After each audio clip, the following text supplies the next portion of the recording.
সুপ্রিয় বন্ধুরা, অনেকেই বলছেন যে একটি দেওয়ানি মামলা কেন এত বছর লাগে শেষ করতে। উকিলরা কি শুধু টাকাই নেবে, মামলা শেষ করবে না? আসলে বেশিরভাগ সাধারণ মানুষ যারা আদালতে আছেন, মানে আদালতে আসেন দেওয়ানি মামলা করার জন্য, অর্থাৎ জমি সংক্রান্ত যে সকল মামলা, সেই মামলাগুলো করার জন্য অনেকেই আদালতের ধারপ্রান্তে ঘুরতে ঘুরতে ঘুরতে ঘুরতে অনেক সময় নষ্ট করে ফেলেন এবং বাজারে, চায়ের স্টলে, এখানে সেখানে বসে বলেন যে উকিল সাহেবরা মামলা শেষ করছে না। আসলে আপনাদের উদ্দেশ্যে আজকের এই ভিডিওটি যে একটি দেওয়ানি মামলা, অর্থাৎ একটি জমি সংক্রান্ত মামলা, একটি রেকর্ড সংশোধনের মামলা হতে পারে, সেটা জমি জবরদখলের মামলা, যে কোনো এনি কাইন্ডস অফ যে সিভিল স্যুট যেগুলি আছে, এই এই মামলাগুলি কেন একটু সময় বেশি লাগে, এই বিষয়টা আসলে আপনারা অনেকেই জানেন না। যে কারণে আপনারা বিজ্ঞ আইনজীবীদেরকে দোষারোপ করছেন কিংবা বিচার ব্যবস্থাকে দোষারোপ করছেন, এরকম অনেক ভ্রান্ত ধারণা আপনাদের মধ্যে আছে। আসলে একটি দেওয়ানি মামলা যেগুলো আছে, সেই বিষয়টা কেন একটু দেরি হচ্ছে, এই বিষয় নিয়ে আজকে আমি আপনাদের সামনে আলোচনা করব। যে সুপ্রিয় দর্শক, যারা উকিল বাড়ি ইউটিউব চ্যানেলে আমার এই ভিডিওটি দেখছেন, যারা এখনও আমার উকিল বাড়ি ইউটিউব চ্যানেলটি সাবস্ক্রাইব করেন নাই, অবশ্যই এখনই সাবস্ক্রাইব করে নেন। এবং উকিল বাড়ি আইন সহায়তা কেন্দ্র ফেসবুক পেজে যারা আমার এই ভিডিওটি দেখছেন, তারা অবশ্যই এখনই এই ভিডিওটি শেয়ার দেন, যেন সবাই দেখতে পারে, সবাই যেন এই ধারণাটা যেন পাল্টে যায় এবং একটি সুস্পষ্ট সুন্দর একটি ধারণা রাখতে পারে। এই জন্যই আমার এই ভিডিওটি করা। অবশ্যই আপনারা এই ভিডিওটি শেয়ার করবেন, বেশি বেশি শেয়ার করবেন, তাহলে নেক্সটে আরও ইম্পর্টেন্ট বিষয় নিয়ে আপনাদের সামনে আমি উপস্থিত হব। যে বন্ধুরা, আজকে আমি যে ম্যাটারটা নিয়ে আলোচনা করব তা হচ্ছে দেওয়ানি মামলা কেন এত সময় রাখছে। দেওয়ানি মামলা যে স্তরগুলি আছে, যে ধাপগুলি আছে, এগুলো আসলে আপনাদের জানা উচিত। তাহলে বুঝতে পারবেন যে দেওয়ানি মামলার এই ধাপগুলো শেষ না করে আপনি একটি রায় বা ডিক্রি পাচ্ছেন না। এই ধাপ এবং যে ধাপগুলো আছে, এগুলি আজকে আমি ভিডিওতে আপনাদের সামনে প্রকাশ করব। আমাদের দেশে যে বিচার ব্যবস্থা, দুই ধরনের বিচার ব্যবস্থা, উচ্চ আদালতের বিচার ব্যবস্থা আর হচ্ছে নিম্ন আদালতের বিচার ব্যবস্থা। এই বিচার ব্যবস্থার মধ্যে আবার দেখা যাচ্ছে ফৌজদারি মামলা বিচার ব্যবস্থা আর হচ্ছে দেওয়ানি মামলার বিচার ব্যবস্থা। তো আজকে দেওয়ানি মামলার বিচার ব্যবস্থা, এই দেওয়ানি মামলা হচ্ছে ইংরেজিতে বলে সিভিল স্যুট, অর্থাৎ সিভিল ম্যাটার। সিভিল ম্যাটারগুলো বা দেওয়ানি ম্যাটারগুলো কোনগুলি? এগুলি হচ্ছে জমি জমার বিষয় নিয়ে, অর্থাৎ আপনার আইনগত অধিকার ক্ষুণ্ণ হচ্ছে, জমি জমার যে বিষয়গুলো, যেখানে কোনো মারামারি দাঙ্গা হাঙ্গামার বিষয় আসবে না, শুধুমাত্র জমি সংক্রান্ত বিষয়, অধিকার সংক্রান্ত বিষয় আসবে। এইগুলো কি আসলে দেওয়ানি ম্যাটার বা সিভিল স্যুট বলা হয়। এই দেওয়ানি মামলাটি আবার আপনি দায়ের করতে হলে একটি নির্দিষ্ট সময়ের মধ্যে দায়ের করতে হয়। এই জন্য আরেকটি সুস্পষ্ট আইন রয়েছে, আমাদের তামাদি আইন, 1908 সালের সেই তামাদি আইন বা লিমিটেশন অ্যাক্ট যাকে বলে, সেই তামাদি আইনে বলা হয়েছে কোন মামলাটি কত দিনের মধ্যে করতে হবে। অর্থাৎ আপনি আজকে একটি দলিল, মানে জালিয়াতির একটি দলিল, সেটা আপনি অকার্যকর ঘোষণা চাবেন কিংবা দলিলটি বাতিল চাবেন, তাহলে আপনি কত দিনের মধ্যে সেটা করতে হবে। আজকে জানলেন, সেটা 20 বছর পরে এসে মামলা করলেন, তাহলে হবে না। একটি নির্দিষ্ট সময় আছে। এই জন্য আমাদের তামাদি আইন অর্থাৎ লিমিটেশন অ্যাক্ট 1908 যেটা আছে, সেই নিয়ম অনুসারে আমরা একটি মামলা ফাইল করে থাকি। যাই হোক, এই সকল বিষয় আজকে বাদ দিলাম। এখন হচ্ছে কেন একটি দেওয়ানি মামলার সময় এত বেশি লাগছে, এই বিষয়টি আমি আজকে আলোচনা করবো আপনাদের সাথে। যখন আপনার একটা দেওয়ানি মামলা নিয়ে একজন বিজ্ঞ আইনজীবীর কাছে যান যে আমার জমিটি জবরদখল হয়ে গেছে, আমার জমিটি এই দলিলটি ভুল, মানে জাল দলিল, এটা বাতিল চাইতে হবে, বা যে কোনো এনি কাইন্ডস অফ সুট, আপনি যেগুলো সিভিল ম্যাটার নিয়ে আপনি একটি মামলা যখন করতে আসেন, আপনার বিজ্ঞ আইনজীবী আপনার কাছ থেকে ওকালতনামা সিগনেচার নিয়ে একটি আর্জি তৈরি করেন, অর্থাৎ একটা দরখাস্ত তৈরি করেন, আপনার অভিযোগটা লিখিতভাবে তৈরি করে সেটা তারপরে যথাযথ আদালতে সেটা সাবমিট করেন। এই যে একটি আর্জি যখন আপনি ফাইলিং করলেন, একটি আর্জি যখন আপনি দরখাস্তটা যখন আপনি বিজ্ঞ আদালতে দিলেন, সেই তারিখ থেকে আপনার ডিগ্রি পর্যন্ত আপনার যে সময়টা, ধাপগুলি, এই ধাপগুলি আপনার যদি জানা থাকে, তাহলে আপনি আর এই দোষারোপটা আইনজীবীদেরকে করতে পারবেন না, বিচার ব্যবস্থার উপরে করতে পারবেন না। কারণ হচ্ছে একটা নিয়মের মধ্যে কিন্তু বিচার ব্যবস্থা চলে, এই নিয়মের বাইরে কিছুই সম্ভব না। এই বিষয়গুলো আপনাদের জানতে হবে। তাই আজকের ভিডিওতে আমি আপনাদেরকে দেওয়ানি মামলার যে ধাপ, সেটি আমি আপনাদেরকে জানাবো, যেন আপনাদের বিষয়টা ক্লিয়ার হয় এবং কেন এত সময় লাগে এই বিষয়টা যেন আপনি জানতে পারেন। তো দেওয়ানি মামলার প্রথম ধাপটি হচ্ছে আরজি, অর্থাৎ যে আরজি আপনার যে দরখাস্ত সেটা সাবমিট করা, এটা হচ্ছে প্রথম ধাপ। তারপর দ্বিতীয় ধাপ হচ্ছে সমন জারি। সমন জারি এটা কি? ওই যে আপনি যে একটি মামলা করলেন, যার বিরুদ্ধে করলেন, তাকে তো অবহিত করবে কোর্ট যে আপনার বিরুদ্ধে এরকম একটা এলিগেশন আসছে, আপনার কি বলার বা আপনি কি করার সেটা করেন। এই সমন জারির বিষয় আদালতের নির্দিষ্ট জারিকারক কাছে তিনি এই সমনটা জারি করেন, অর্থাৎ ওনাকে এই সমনটা এইটা অবহিত করে একটি খামের মধ্যে চিঠির মতো সেটা দিয়ে, আবার সেটা যে দিয়েছে সেটা আবার আদালতে এসে আদেশে লাগান যে সমন জারি হয়েছে। তাহলে আরজি, তারপর সমন জারি। সমন জারি যখন হয়ে যায় তারপর থেকে জবাব দাখিল, অর্থাৎ যখন এই যে যার বিরুদ্ধে আপনি মামলাটা করেছেন সে যখন অবহিত হয় যে আমার বিরুদ্ধে এমন একটি মামলা করেছে, সুতরাং আমার ওপিনিয়নটা কি, এটা সত্য না মিথ্যা, আমার ওপিনিয়নটা আমি আমি অর্থাৎ সেই বিবাদী গিয়ে একজন বিজ্ঞ আইনজীবীর মাধ্যমে একটি জবাব রেডি করে সে জবাবটি আবার আদালতে দাখিল করবেন। অর্থাৎ আপনার অভিযোগ, ওনার জবাব, মাঝে হলো সমন জারি, অর্থাৎ আরজি, সমন জারি, তারপরে হচ্ছে জবাব। এখন আসবে এডিআর, অর্থাৎ অল্টারনেটিভ ডিসপিউট রেজুলেশন। অর্থাৎ এডিআরটা কি এটা অনেকে জানেন না।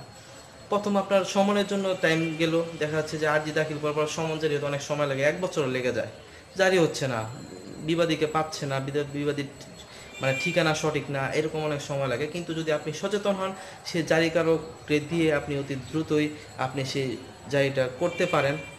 এখানে একটু সময় বেশি লাগে। তারপরে হচ্ছে আপনার জবাব দিতে গিয়ে, হ্যাঁ অনেক সময় দেখা যাচ্ছে যে বিবাদীরা জবাব দিতে গিয়ে অনেক সময় নিয়ে যাচ্ছে, কারণ তাদের কাছে একটা দলিল নেই বা তাদের কাছে পর্চা নেই, এগুলো উঠাতে হয়, উঠিয়ে তারপরে তারা জবাব চায়। তারা এইভাবে প্রায় 5-6টা 3-8টা ডেট তারা নিয়ে নেয় যে আমরা জবাব দিচ্ছি, রেডি হচ্ছে না, কাগজপত্র ঠিক নেই, যেখানে আরেকটু সময় চলে যায় এই জবাব দাখিলের জন্য। এখানে আইনজীবীদের কিছু করার থাকে না, এখানে আইনজীবীদের তেমন কিছুই করা থাকে না। এখন সমনজারি এবং জবাবের পর এডিআর এর যে বিষয়টা, এটা আবার অল্প সময়ের মধ্যে চলে যায়। আদালত বলে যে আপনার অভিযোগ এবং আপনার জবাবের মধ্যে যদি আপনারা দুজন মিলতে পারেন, যদি আপনারা দুজন বসে একটি আপোষের মাধ্যমে মিলে যেতে পারেন, এই এডিআর এর বিষয়টা এখানে বিকল্প নিরোধের একটা বিষয় এখানে রেখে দিয়েছে। যদি আপনারা মনে করেন মিলে যাবেন, এখানেই শেষ। এডিআর এর মাধ্যমে যে ধাপটা 4 নাম্বার যে ধাপ, মোট ধাপ হচ্ছে কিন্তু 12টা। আগে বলে রাখি যে দেওয়ানি মামলার যে মোট ধাপ হচ্ছে 12টা, এর মধ্যে 4 নাম্বার ধাপটি হচ্ছে এডিআর। এই এডিআরে যদি আপনারা না মিলতে পারেন তাহলে চলে যাবে ইস্যু গঠনে। ইস্যু গঠনটা কি? এখানে আপনার আইনজীবী এবং আপনার বিপক্ষের আইনজীবী দুজনে এখানে বলবে যে আমার অভিযোগটা এই জন্য যে এই কাজ সে করেছে, এবং বিপক্ষের আইনজীবী বলবে যারা না এই কাজ আমি করি নাই, এটা এটা ঠিক না। এই যে দুজনের মধ্যে যে ডিসপিউট বা আইনগত কোনো বাধা যদি থাকে এই মামলাটি করা যাবে না, বা এখানে কোনো রকমের প্রবলেম আছে এই মামলাটি যায় না, এই দুই আইনজীবীর মধ্যে তর্ক বিতর্ক এবং আইনগত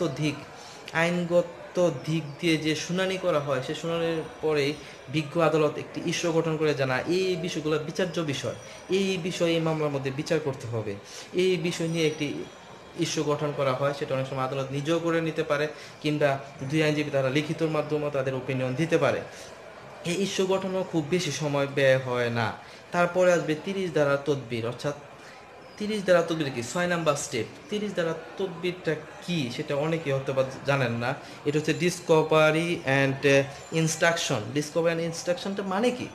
30 ধারার তদবির হচ্ছে, যদি আপনি মামলা করতে গিয়ে কোনো কাগজপত্র দেন নাই বা দিবেন, বা কোনো কাগজপত্র নিবেন, এই যে কোনো কাগজপত্র অ্যাড করা, এইরকম একটা সুযোগ এখানে আদালত দেয় 30 ধারা তদবির। এটা খুব অল্প সময়ের মধ্যেই শেষ হয়ে যায়। তারপরের যে স্টেপটা আসবে সেটা হচ্ছে এসডি। এসডিটা কি? অনেকে হয়তো বা বোঝেন না যে এসডিটা কি, এসডি কি হয়েছে, এরকম অনেক কিছুই আপনারা জানেন না। Settling date. এসডি হচ্ছে সেটেলিং ডেট। সেটেলিং ডেটটা কি? অর্থাৎ শুনানি যে হবে, শুনানির জন্য একটা ডেট নির্ধারণ করা, এটা হচ্ছে এসডির জন্য থাকে। এটা হচ্ছে 7 নাম্বার স্টেজে গিয়ে এসডির জন্য থাকে। এটা খুব বেশি সময় ব্যয় হয় না। এসডির পরে আসবে পিএইচ, অর্থাৎ চূড়ান্ত শুনানি। এই পিএইচে গিয়ে অনেকটা সময় নষ্ট হয়ে যায়, অনেকটা সময় চলে যায়। কেন যায়? এটা কোনো আইনজীবীদের জন্য যায় না। সময় যায় এখানে হচ্ছে আপনার বাদীর সাক্ষী, বাদীর কাগজপত্র, এগুলা এই চূড়ান্ত শুনানির মধ্যে চলে আসে। বিবাদীর সাক্ষী, বিবাদীর কাগজপত্র, বিবাদীর যে বিবাদীর যত সাক্ষী প্রমাণ আছে, এগুলা সব কিছু এই চূড়ান্ত শুনানির মধ্যে যায়। এটা অনেকটা সময় লেগে যায়। এটা আসলে আইনজীবীদের কিছু করার নেই, এটা এমন কিছু করার থাকে না। দেখা যাচ্ছে বাদী পক্ষ একটি বিষয়ে একটি সাক্ষী আনতে পারছে না, সেখানে একটি সময় নেয়, কিংবা দেখা যাচ্ছে বিরোধী পক্ষ এমন সাক্ষীটা এমুক দিন আনতে পারে না, সেখানে সময় নেয়, কিংবা দেখা যাচ্ছে আদালত তার ব্যক্তিগত কাজে ছুটিতে আছে, সেখানে আপনার সময় চলে যায়। এরকম নানান কারণে এই পিএইচ স্টেজে গিয়ে মামলাটা অনেক লেন্দি হয়ে যায়, সেখানে বিজ্ঞ আইনজীবীদের তেমন কিছুই করার থাকে না। পিএইচ এর পর হচ্ছে এফপিএইচ অর্থাৎ হচ্ছে অধিকতর চূড়ান্ত শুনানি। অধিকতর চূড়ান্ত শুনানিতে এত সময় প্রয়োজন হয় না। অধিকতর চূড়ান্ত শুনানি পিএইচ এর সময়টা বেশি যায়, কিন্তু এফপিএইচ এ এতটা সময় যায় না। সে অধিকতর চূড়ান্ত শুনানির পরে চলে যায় যুক্তিতর্কে। যুক্তিতর্ক আবার খুব অল্প সময়ে চলে যায়, সেখানে বাদী এবং বিবাদীদের আইনজীবী তাদের আইনগত যে যুক্তিতর্ক কিংবা বিচার ব্যবস্থায় এতদিন যে সাক্ষ্য প্রমাণ হয়েছে এইগুলা নিয়ে তাদের মধ্যে একটি যুক্তিতর্ক হয়, আর্গুমেন্ট হয়। এই আর্গুমেন্টের পরের স্টেজে হচ্ছে রায়, অর্থাৎ 11 নম্বর স্টেজে হচ্ছে রায়। এই রায় তো খুব একটি সময় প্রয়োজন হয় না, রায়টা হতে রায় হয়ে যায়। রায় হয়ে যাওয়ার পরে সর্বশেষ যে স্টেজটা হচ্ছে ডিক্রি। ডিগ্রিটা হচ্ছে সব কিছু সমালোচিত, একটু সময় লাগে, দেখা যাচ্ছে বাদীর নাম, তাদের পুরা ঘটনা নিয়েই এই ডিগ্রিটা দেওয়া হয়। এই ডিগ্রিটা দেওয়া হয় কিছু কিছু মামলার ক্ষেত্রে যে ডিগ্রি পর্যন্ত শেষ, ডিগ্রি হয়ে গেছে মানে ডিগ্রি পর্যন্ত শেষ। আবার কিছু কিছু মামলার ক্ষেত্রে ডিগ্রি জারির মামলা করতে হয়, অর্থাৎ সেটা 13 নম্বর একটা স্টেজ রয়েছে, সেটা হচ্ছে ডিগ্রি জারি। সব মামলার ক্ষেত্রে ডিগ্রি জারির বিষয়টা থাকে না। তো আজকে আপনাদেরকে এই দেওয়ানি মামলার ধাপগুলো আমার বলার একটাই কারণ ছিল, সেটা হচ্ছে সবাই বলে যে দেওয়ানি মামলা কেন 10 বছর 12 বছর 20 বছর লেগে যায়। আসলে দেওয়ানি মামলা এই দীর্ঘ সময় লাগার পেছনে আইনজীবীদের ততটা হাত থাকে না, কারণ এটা হচ্ছে যে নিয়ম বা যে ধাপে এগোচ্ছে সেখানে আপনার নিজের অনেক ডকুমেন্টারি প্রবলেম থাকে, বিবাদী পক্ষের কিছু ডকুমেন্টারি প্রবলেম থাকে, যেগুলো সাবমিট করে আদালতে এনে কিংবা সরকারি ছুটি, বিচারকের ব্যক্তিগত নানান সমস্যা, কিংবা দেখা যাচ্ছে বিচারক ছুটিতে, বিচারক বদলি, এই সকল নানান কারণে সমন জারির বিষয়, এই বিষয়গুলো নিয়ে এই মামলাগুলো আসলে অনেকটা সময় লেগে যায়। আপনি চিন্তা করেন যে 12টা স্টেপ যদি 3টা করে ডেট পড়ে, তাহলে 3 × 12 মানে কতটি মাস লেগে যায় আপনি নিজেই ভাবেন। সেক্ষেত্রে সমন জারিতেই চলে যায় অনেক সময়, আবার পিএ স্টেজে চলে যায় অনেক সময়। সেক্ষেত্রে একটি মামলা 4 বছর 5 বছর 7 বছর লেগে যায়, অনেক মামলা দেখা যাচ্ছে 10 বছর 15 বছরও লেগে যায়। কিন্তু যদি আপনি সচেতন হন, কাগজপত্র দ্রুত সাবমিট করতে পারবেন, এবং যে বিবাদীরা আছে তারাও যদি দ্রুত কাগজপত্র সাবমিট করতে পারে, আমরা আইনজীবীদের কোনো বাধা নেই। যত দ্রুত একটি আইন মামলা নিষ্পত্তি করে দিতে পারবো ততটাই আমরা নিজেকে সার্থক মনে করি, কারণ যত দ্রুত একটি মামলা নিষ্পত্তি হবে ততই নিজেকে মনে হবে যে না, এই মামলাতে আমি জয়ী হয়েছি, আমি একটি রেমেডি দিতে পেরেছি। এটাই আমাদের সার্থকতা। আমরা আইনজীবীদের এই মামলা লম্বা করার, মামলা অনেক পরে শেষ হোক, এরকম কোনো মেন্টালিটি থাকে না। এটা হচ্ছে একটা ভ্রান্ত ধারণা। এই ধারণা থেকে বেরিয়ে আসার জন্য আজকে এই ভিডিওটি করেছি আমি। আপনারা একটি মামলা যখন ফাইল করবেন তার ফার্স্ট থেকে লাস্টের যদি ধাপগুলি জানেন, তাহলে বুঝতে পারবেন আপনার মামলাটা কত দ্রুত আগাচ্ছে।